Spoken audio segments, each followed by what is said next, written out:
Всем привет! Вы на канале Польза.нет, меня зовут Саня, и здесь только подробные обзоры с целью сэкономить вам средства. Это Польза.нет Life, и это у нас iQOO Neo 9S Pro. Не 9 Pro, не Neo 9 и не S9 Pro Plus. Да, вот такое количество у него нейминга у этого девайса, потому что девайс плюс-минус один, так как выглядит он более-менее одинаково. Не забудьте подписаться на канал с колоколом. Почему? Потому что я считаю, что это уникальный контент. Больше 100 смартфонов в одинаковых условиях я таким образом протестировал. В первую очередь вы видите, каким образом основной модуль может отрабатывать в максимальном разрешении. Чаще всего понятно, что здесь есть максимальное разрешение 8К, но я снимаю в 4К 60 FPS. У кого-то есть уже 120 FPS, даже вот, допустим, в Necessary Nubia Z60S Pro. У кого-то есть уже 102, 8К, у него, допустим, 8К 30 FPS, но 8К 30 FPS нужно снимать только статично на штативе. Если вы будете снимать благополучным образом в движении, то картинка будет не особо плавная. Так что не забудьте подписаться на этот канал с колоколом, написать в комментах, чтобы я продолжал, если вы хотите, чтобы в одинаковых условиях у вас была возможность сравнить эти основные модули с одним и тем же лицом, одним и тем же лифтом и одним и тем же походом вдоль берега. И второй момент, хотите помочь каналу, подпишитесь на телеграм-канал скидок, я его веду там лично, плюс я там еще выгружаю во время сейлов, если что-то очень веселое, шортсы. Но это фактически не шортсы, а сторисы, и иногда они вам могут чем-то помочь с аналитикой цен или особенностями тех или иных условий. Что можно сказать про iQOO? Первое, к сожалению, и к счастью одновременно, он выглядит так же, как и годовалая модель. Почему годовалая? Потому что Neo 9 вышел там 10 месяцев назад, и технически сейчас выйдет Neo 10. Чем смартфон этот отличается? В основном, как говорится, сердцем. Сердце у него это МТК-шный процессор 9320+, UFS 4.0 память. Насколько это хорошо, вы можете лицезреть по тестам на канале для стримов. У меня была прожарка в 0 5-часовая, то есть я его гонял в Antutu. Выбил он у меня максимум 1 900 000 баллов, на третий раз он выбил 1 600 000 баллов. Если брать комплект у iQOOшек царские, они 5 лет клепают смартфоны, это такая мини-альтернатива OnePlus, потому что OnePlus, как вы помните, BBK, iQOO BBK, Vivo BBK, вот это вот отпочковалось от Vivo 5 лет назад, и они клепают топ за свои деньги. По поводу этого смартфона, если смотреть на процессор, да, это топ за свои деньги, но вопрос дня, что он нам с вами дает. То есть 4К 60 FPS у нас снимает ультраширик, довольно позорная фронталка на 1080p 30 FPS, но вернемся к комплекту, чтобы совсем хаосом не было вот это повествование. 120-ваттная зарядка, заряжается он на 50% за 50 минут, должен заряжаться быстрее. Как он заряжается, вы можете, повторяюсь, увидеть на канале для стримов. Я специально делал это все дело в онлайне. На ультраширик не переключиться, на фронталку в 4К 60 FPS не переключиться. Зум максимальный, сейчас я вам покажу. X10. Никакого там суперудобного колесика нету. И X10, разумеется, на штативе, не на штативе. Это все бесполезное зумирование. Очень часто люди думают, что этот зум как-то кому-то будет полезен, чаще всего нет. То есть, может быть, в рамках какой-нибудь там фотографии в самой телеге супер сжатой, то да. А во всех остальных случаях это бесполезное действие. Так вот, в комплекте мы увидели чехол, смартфон и зарядник на 120 Вт, разумеется, с кабелем. Плюс ключ для извлечения лотка. В лотке у нас 2 физические симки можно запихивать. Запись разговоров в стоке есть, разумеется, потому что это китайская версия. Глобальной я не знаю, чтобы они продавали. И особенность в чем? Смотрите, как всегда у iQOOшек, здесь есть русский язык, есть Google сервисы, ничего не надо химичить. Android 14 версии. И вроде бы все хорошо. Но знаете, как каждый раз, когда я рассказываю, что оповещение не от всего, мне пишут какие-нибудь комментарии фанаты iQOO. Притом, мне кажется, что я самый большой фанат, больше чем я покупаю вообще все их смартфоны.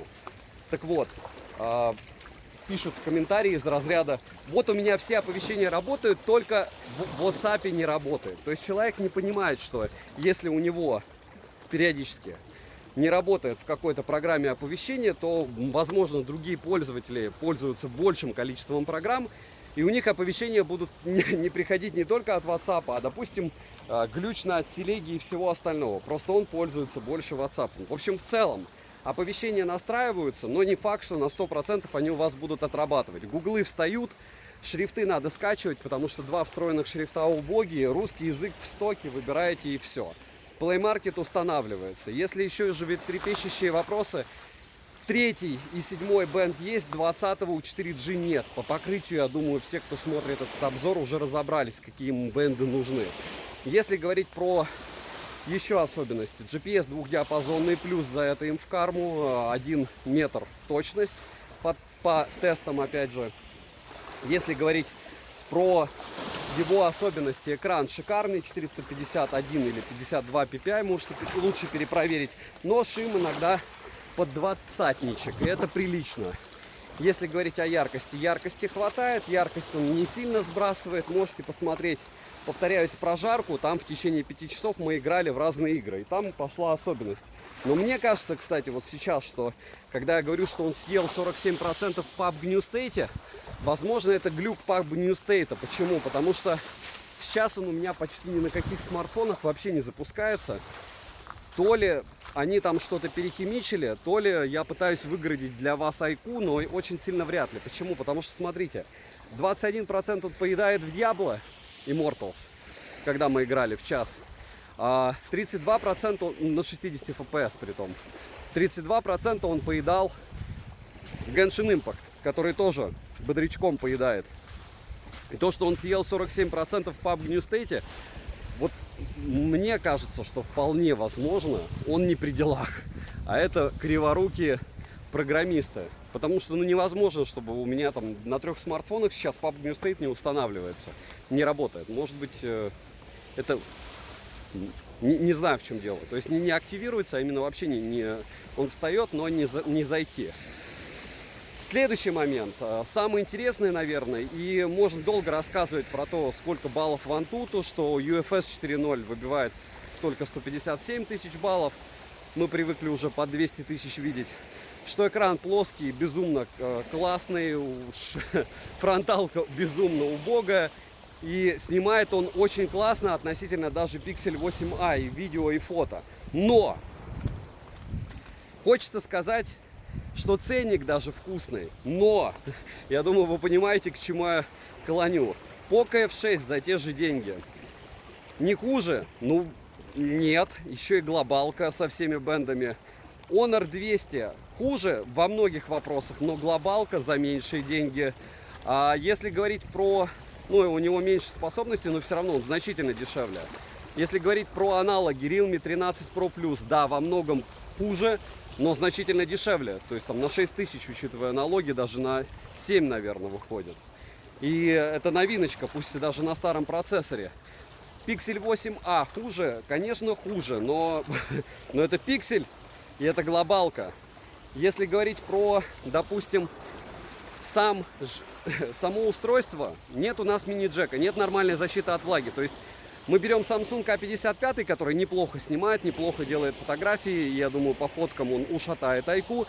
Хотя, опять же, у Pixel не особо получилось, но IQ очень сильно перекручивает цвета. И если в видео пропуск кадров от Pixel 8a, он просто был безумно заметен. И я не знаю, что... Вот я 9-й Pixel тоже оставлю.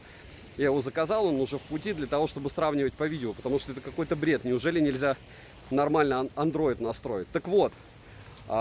Несмотря на это, какой-то Samsung A55 имеет металлическую рамку, здесь рамка пластик, и еще и защиту от влаги нормальную. Здесь у нас толком нет защиты от влаги, нет металлической рамки, нет мини-джека, нет триггеров, окей, кнопки с люфтом небольшим, тыльная часть из кожзама, которую хочется держать в руках, но из-за рамки в руках особо держать не хочется. И даже если ты будешь ее носить без чехла, эту приблуду и этот прелестный смартфон, проблема будет заключаться основная в том, что он довольно быстро придет в негодность, скорее всего. Но я не уверен. Разумеется, нет никакого телевика. И что ты в итоге получаешь? В итоге ты получаешь довольно адекватный смартфон на неадекватном МТК-шном процессоре, который непонятно для чего тебе нужен. Потому что 120 FPS на основном модуле нет, фронталка ультра убогая, защиты от влаги нет, бенда 20 нет. Цена довольно конская. Конкуренция сейчас в этом ценовом сегменте просто безумная, безудержная и, я бы сказал, даже лютейшая. И когда у тебя, вот он сейчас 33 штуки, за 33 ты можешь за 32 Nord 4 в глобалке купить. Да, он хуже, но это глобал. Ну, то есть он много по каким спекам хуже. В целом, iQOO все еще остается топом за свои деньги со своими LTPO-шными экранами в 144 Гц, хорошим тачем, прямым экраном при этом. И много у него очень фишек, прям супер-мега крутых. Но копипаст прошлого года за большие деньги на МТК-шном процессоре — это плохая идея.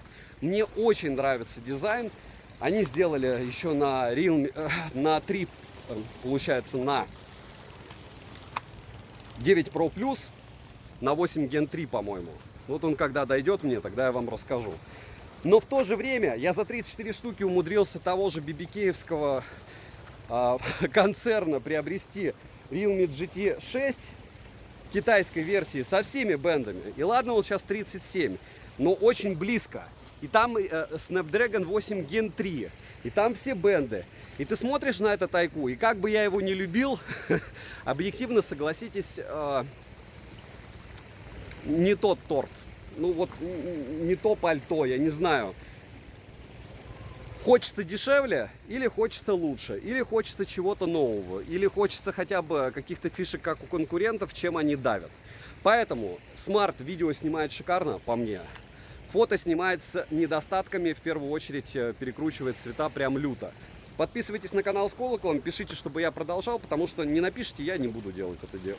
Вот я вам серьезно говорю, когда ты делаешь один стрим на 5 часов, после стрима делаешь еще обзор, желание вот этого одного кадра еще с пожиранием своих же просмотров на какой-то девайс, который ты рекомендуешь пополам, ну то есть я его не могу рекомендовать, беги покупай, я только что вам перечислил причины, по которым нужно смотреть много куда, и если ты идешь именно к iQOO, нужно понять зачем. Я вам ответить на этот вопрос, к сожалению, сейчас не могу. Поэтому мотивируйте меня, чтобы я не только супер-мега смартфоны, которые однозначно рекомендую, таким образом обозревал, а обозревал все. Пишите в комментах, подписывайтесь на телеги, общаемся, решаем, что еще купить. Еду пытаться предзаказать все яблочные девайсы. Очуметь, чтобы отдать такие деньги, еще и в очереди стоять. Скорее всего, даже не один день. Девайсу от меня однозначное да. Подписывайтесь на канал с колоколом. Добра и удачи вам, дорогие друзья.